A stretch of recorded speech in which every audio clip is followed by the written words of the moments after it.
Wissa exercise 8.1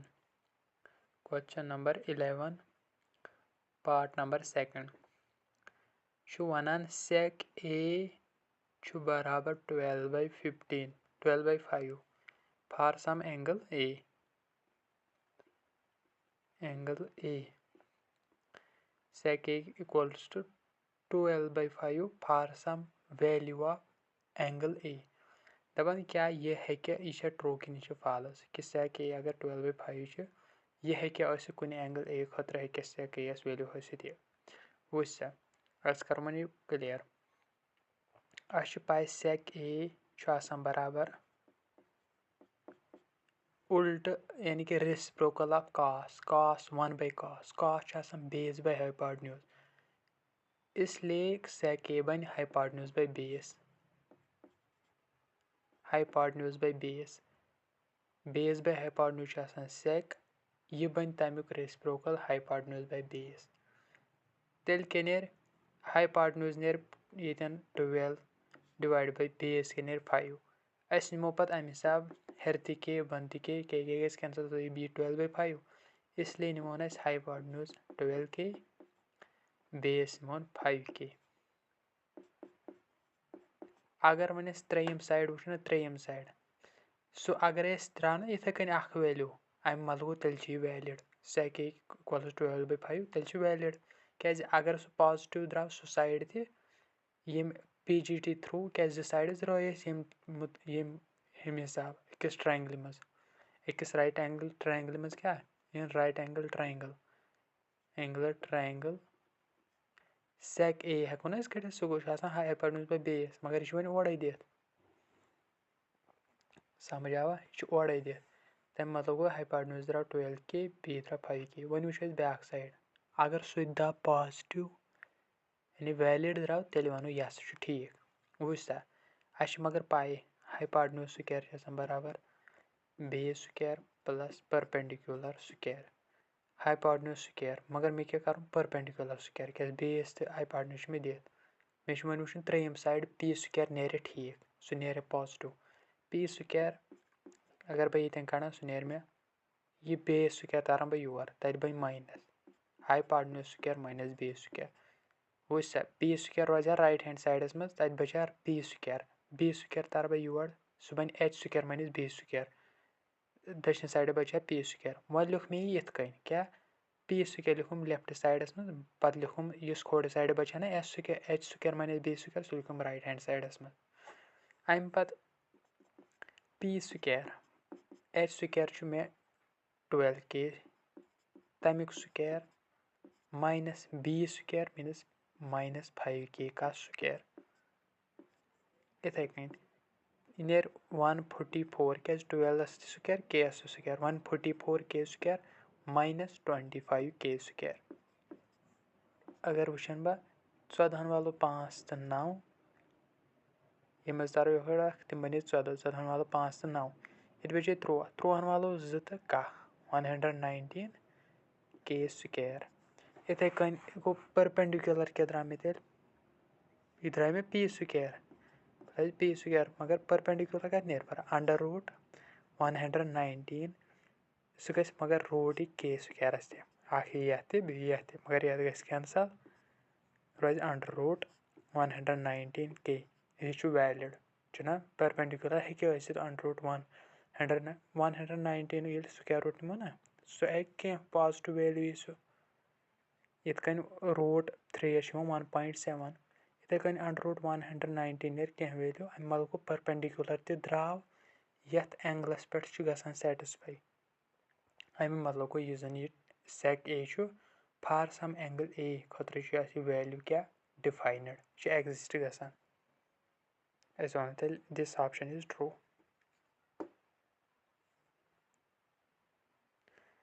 یِتھَے کٔنۍ اگر وٕچھو وۄنۍ اَمہِ پَتہٕ چھُ اَسہِ ترٛیٚیِم پاٹ کیٛاہ چھُ وَنان اَمے کوسچن نمبر 11 وٕچھ سا دھیان رکھو کوسچن نمبر 11 ترٛیٚیِم پاٹ اَمہِ ایٚگزرسایزِ ہُنٛد چھُ وَنان cos A is the abbreviation used for cosecant of angle A. दपन cos A यह जन यह अत abbreviation cosecant गलत cosecant छनत कह क्या cos अगर वो अमिच फुल फार्म यह जन यानी कि फुल नेम यह जन फुल नेम सह पढ़ान cosine of angle A न कि cosecant cosecant cosec तो अमु मतलब गो यह ऑप्शन ते क्या false क्या यह वन cos A हसा abbreviation cosecant which is wrong क्या cos A one cosine of A not cosecant इथे कन fourth option cot A is the product of cot and A false इथे क्या बह कर डिफाइन cot A यह जन यह प्रोडक्ट cot उक तो A उक कह not the product of cot and A यह function cot A cot A मतलब यमि एंगल cot मगर यह cot क्या cotangent cotangent of A तथ cos A cosine of A इथे कन one cot A cotangent of A यह क्या cot into A कुन सन cot A को यह cot into A ना यह गलत cot A फंक्शन अगर ट्रायंगल निमो इत कन यह angle A B C cot A cot go function function cot अगर वन यमि एंगल निमो सह बनो cot A इत कन cot A मतलब गो यमि एंगल cot कर न कि cot into A cot function cot A core सह बनान पत बेस पे परपेंडिकुलर गो tan इत tan A सह tan into A ना सह tan A मतलब यमि एंगल tan tangent यह जन full now tangent cot A one full now cotangent यह reciprocal of tan A अगर परपेंडिकुलर पे बेस cot A बेस पे परपेंडिकुलर सो यह ऑप्शन ते क्या तेल रॉन्ग ठीक इथे कन last part v sin theta equals to 4/3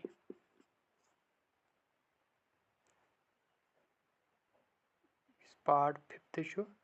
one sin theta equal to 4/3 for some angle theta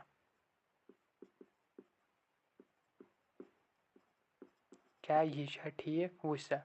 अगर से ध्यान देख टेबलस कुन इतना समझा तो टेबल sin theta यम साथ थीटा यानी यह गई थीटा की वैल्यू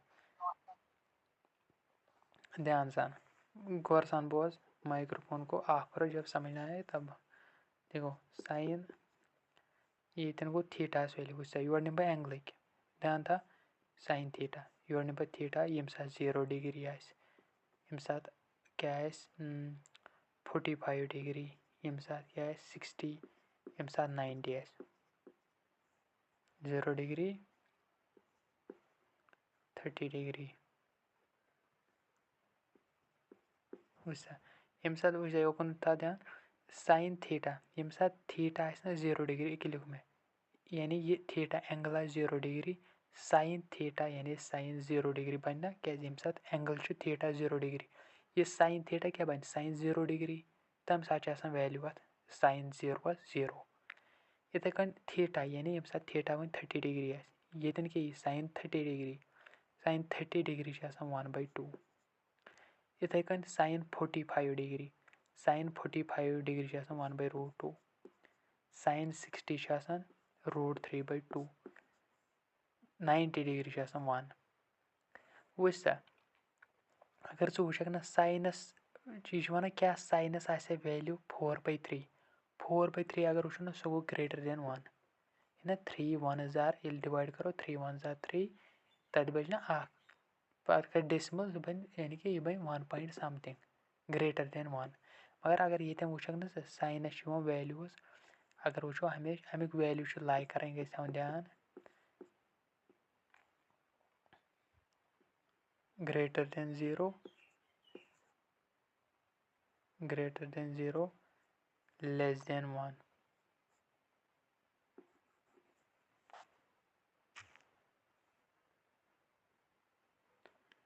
ना समझ sin थीटा यानी अगर से यमन एंगलन पे एंगल 180 डिग्री तम फिलहाल अगर से यमन 5 एंगलन पे वुचक ना कुन पे 4 यानी ग्रेटर देन 1 बुझ 0 आवे अकिस एंगलस पे 0 डिग्री पे आवे 0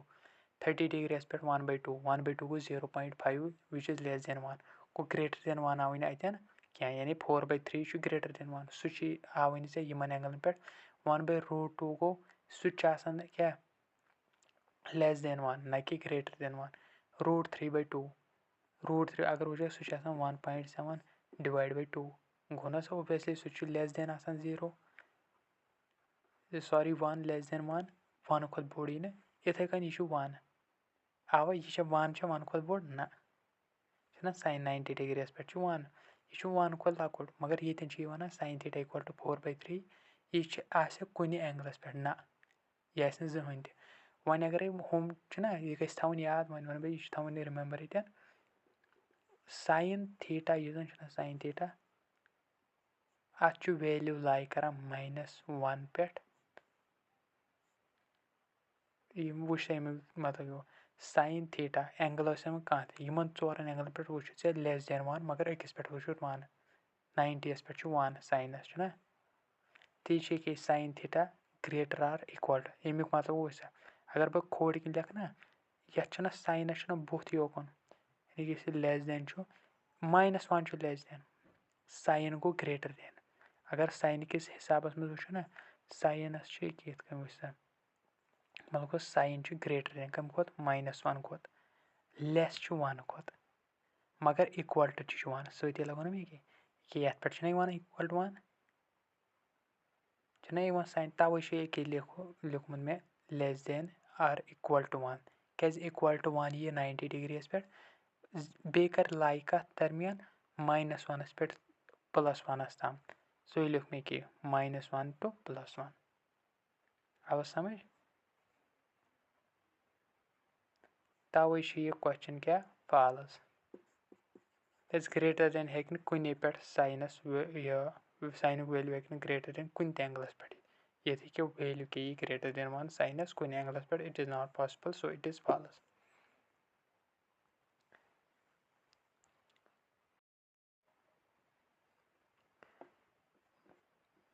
करो गो टेबल डिफाइन एंगलन खतर जन डिफाइन और यह रिमेंबर थवन यम एक्सरसाइज फर्दर एक्सरसाइज कर हेको वुच अगर वे वुक ना गथ थवन angle A N दप angle A यानी एंगल क्या कन निवान साइन ए अम मतलब गई एंगल ए यानी साइन ए को मतलब एंगल ए क्या यम सात एंगल आए 0 एंगल ए आए 0 डिग्री साइन ए बन साइन 0 डिग्री ती वुच था ध्यान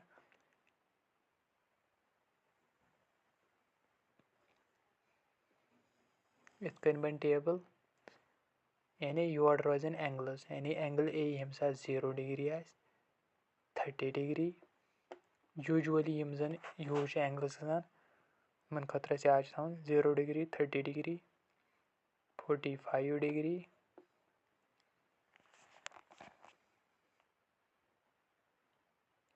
60 डिग्री 90 डिग्री बे यम सात वन पाई trigonometric ratios sine A cos A tan A पत् sine A cos A tan A यम त्रे डिफरेंट अम पे ट्रिग्नोमेट्रिक रेशियो यमुक रेसिप्रोकल 1/sin ए सह कोसेक सेकेंड्स मज यून पत् गो यमुक रेसिप्रोकल सह सेक पत् गो tan रेसिप्रोकल सह कॉट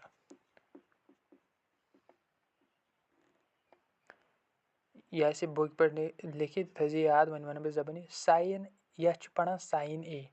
कन लिखा SIN अत SINE साइन ए कॉस ए अम मतलब गो क्या कोसाइन ऑफ ए न कि कोसिकेंट यह वन क्वेश्चन मज वन tan ए गो टेंजेंट ऑफ ए पढ़ान इथे कन tan ए यह पढ़ान कोसेक ए गो cosecant of A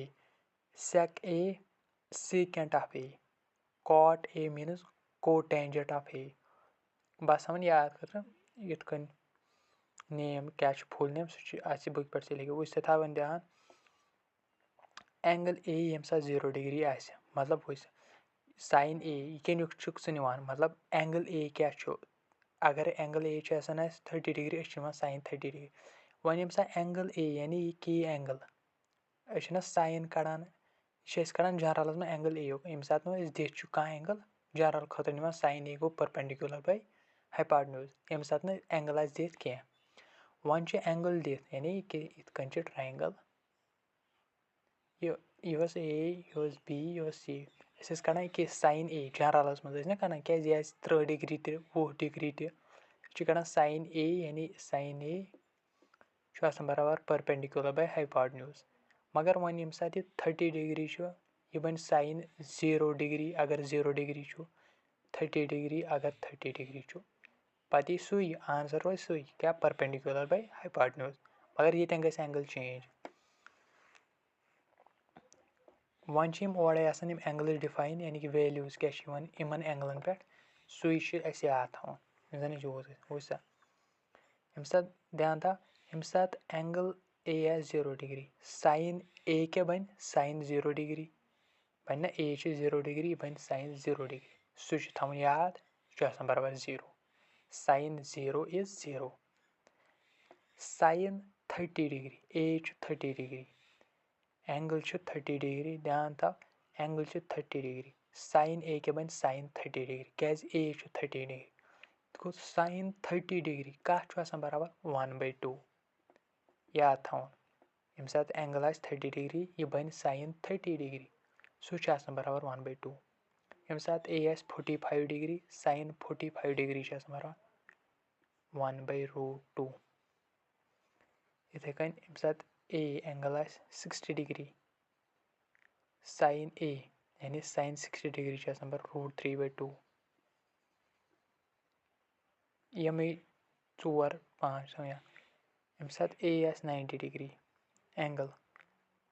90 degree sine ए यानी साइन 90 डिग्री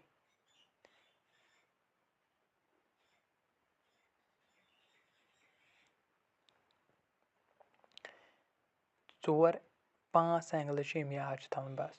साइन ए ये सात ए 0 डिग्री एंगल साइन ए बन साइन 0 डिग्री सह 0 एंगल 30 डिग्री यह बन साइन 30 डिग्री सह बराबर 1/2 डिफाइनड ओडे वैल्यू कित कन सह साइन ए ये सात ए 45 डिग्री साइन ए बन साइन 45 डिग्री सह 1/√2 60 डिग्री एंगल यह बन साइन 60 डिग्री सह √3/2 90 डिग्री साइन 90 डिग्री बराबर 1 वन उल्टा बुझा कॉसस अम पे कॉस कॉस रिवर्स में मे ऐ वन कॉस 0 डिग्री ये सात ए 0 डिग्री बन कॉस 0 डिग्री कॉस 0 डिग्री 1 पे इथे कन 30 इत कन रिवर्स में √3/2 त्रेमिस पे यह अति 1/√2 ोरमिस पे 1/2 कॉस 90 डिग्री 0 वैसा टैन टैन याद थवन टैन बराबर साइन यह formula sign A bay cos A वुच कित कन वो साइन ए ऐ पाई सह कह बराबर साइन ए बराबर परपेंडिकुलर बाय हाइपोटेन्यूज वुच कॉस ए बराबर बेस बाय हाइपोटेन्यूज वुच यह कर बह प्रूफ ये टैन ए कित कन sign A by cos A अगर इन दोन डिवाइड कर sign A by cos A सह क्या बन p/h whole divided by b/h क्या कॉस ए b/h बराबर मगर अगर वो डिवाइड डिवाइड गई कैंसल सह कथा परपेंडिकुलर बाय बेस हर बचो p बन बचो b परपेंडिकुलर बाय बेस कथा बराबर टैन टैन तवे आव यह कत बराबर तवे लिख में टैन ए बराबर याद यह अमे थ्रू समझ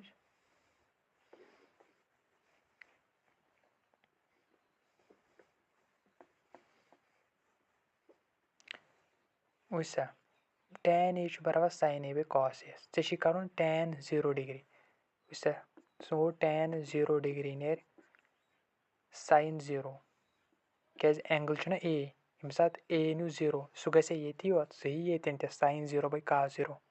کیٛاہ اے چھُ اَکوے یہِ ما چھُ ییٚتٮ۪ن بی ژٕ دَپکھ اے چھُ زیٖرو ییٚتٮ۪ن چھُ بی نہ اے چھُ ییٚتٮ۪ن تہِ ییٚتٮ۪ن تہِ ییٚتٮ۪ن ژےٚ نیوٗتھ اے اینٛگٕل نیوٗتھ ژےٚ زیٖرو ڈِگری بَنہِ ٹین زیٖرو ڈِگری کَتھ برابر sine zero degree by cos zero degree sine zero degree چھُ أکیٛاہ زیٖرو آسان چھُنہ sine zero degree zero sine zero degree zero تَوَے یی ییٚتٮ۪ن zero divide by cos zero degree 1 zero by 1 یی زیٖرو تَوَے یی ییٚتٮ۪ن کیٛاہ زیٖرو یِتھَے کٔنۍ چھِ سہل sine A by cos A وۄنۍ چھِ ییٚتی کَرُن ڈِوایڈ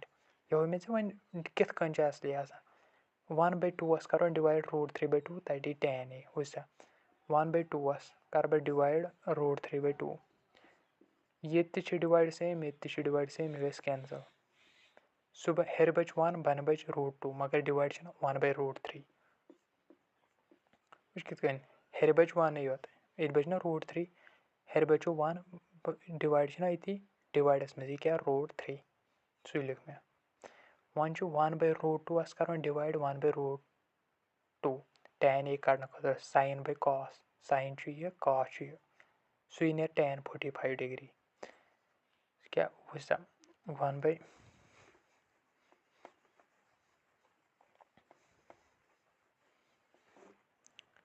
وٕچھ سا 1 باے √2 ہول ڈِوایڈ باے 1 باے √2 سیم ڈِوایڈ وٕچھ یہِ کیٛازِ چھِ گژھان کٮ۪نسَل مےٚ چھُ ووٚنمُت ییٚمہِ ساتہٕ یہِ آسہِ نہ سالو کَرُن fraction A by B by C by D یہِ چھِ یَتھ چھِ گژھان اُلٹہٕ ریسپروکَل گژھان پَتہٕ بَنہِ سُہ ہیٚرٕ √2 باے 1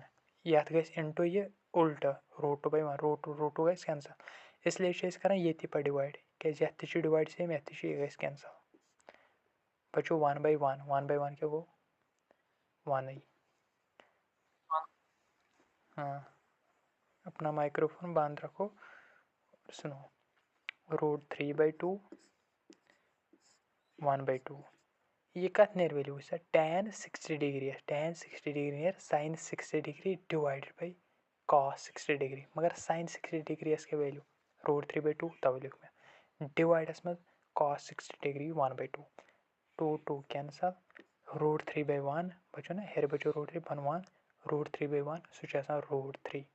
1 से डिवाइड करने से फर्क पेवान सो √3 बाई 1 गो √3 इतने कन tan 90 डिग्री मे वोनमुत 1 by 0 not defined tan 90 degree बन ये sin 90 डिग्री बाई cos सो बन 1 बाई 0 1 डिवाइड बाई 0 बन ना tan 90 डिग्री मगर 0 से डिफाइन नॉट डिफाइनड यानी 0 से division is not allowed in mathematics अख लब अत वन बे यह कर 0 हिस्स अख लब बड़ लब 0 पार्ट्स मज कर divide it is possible it is senseless statement तवे 0 से division one it is not possible meaningless it is not defined तवे ऐसे टेबलस पे नॉट डिफाइनड क्या 1 बाई 0 इज नॉट डिफाइनड वैसा कोसेक यवे मे वोनमुत कोसेक ध्यान थाव कोसेक क्या पे ये पे गम रेसिप्रोकल येमुक गोडनुक रेसिप्रोकल ये अगर 0 यह क्या बन 1 बाई 0 बन ना यह उल्टा 1 by sine 1 by sine 1 by sine क्या 1 बाई साइन 1 बाई साइन क्या 0 cosec go 1 by sine 0 degree go reciprocal cosec तम कोई 0 डिग्री पे गई 1 बाई साइन 0 मगर 1 साइन 0 कत 0 तवे 0 को बी नॉट डिफाइनड क्या कोसेक 0 नॉट डिफाइनड इथे कन ये कोसेक 30 डिग्री येमिक उल्ट 2 बाई 1 गो 2 येमिक उल्ट √2 बाई 1 को √2 √2 बाई 1 इज रूट येमिक उल्ट 2 बाई √3 कोई चीज़ याद थवन बाकी नेरान सारी अमे पे ये 1 डिवाइडस में 1 बाई 1 गो ना 1 येमिक जन रेसिप्रोकल सो ये गो 1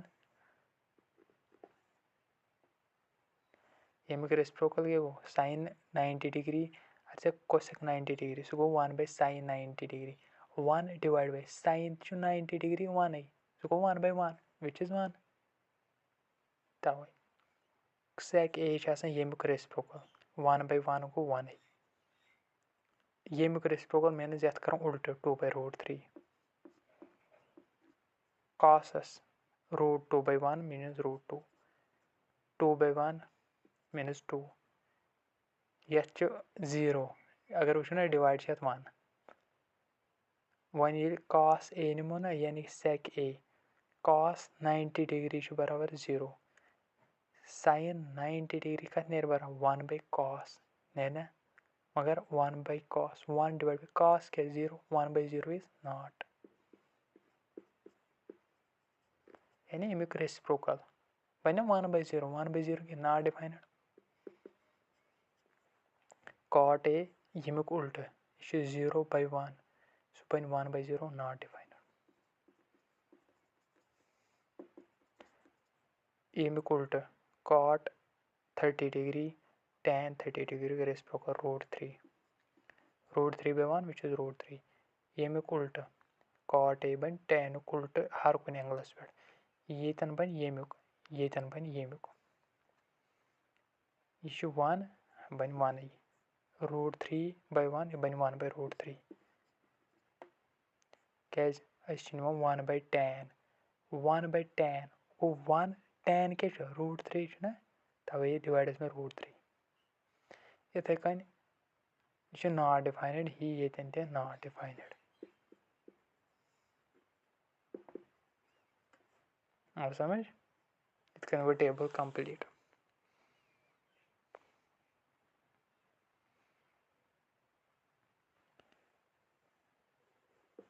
वैसा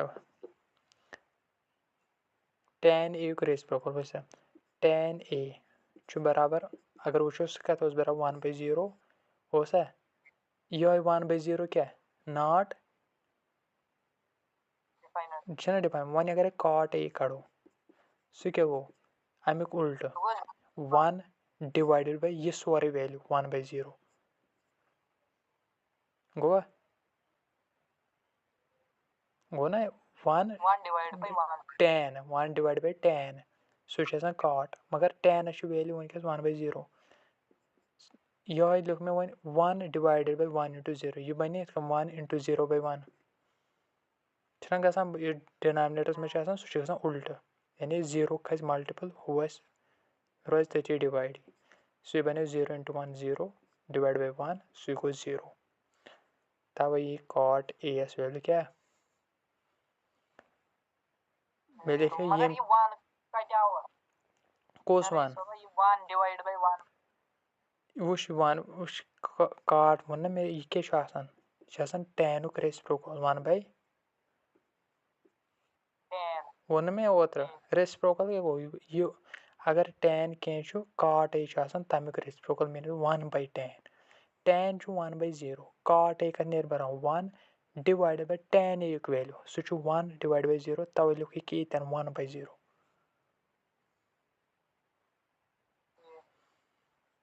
पत् ये डिनोमिनेटर मज अत रेसिप्रोकल यानी उल्ट गसान 0 मल्टीपल 1 रोजान तथी इस तरीके से ये टेबल कंप्लीट हुआ।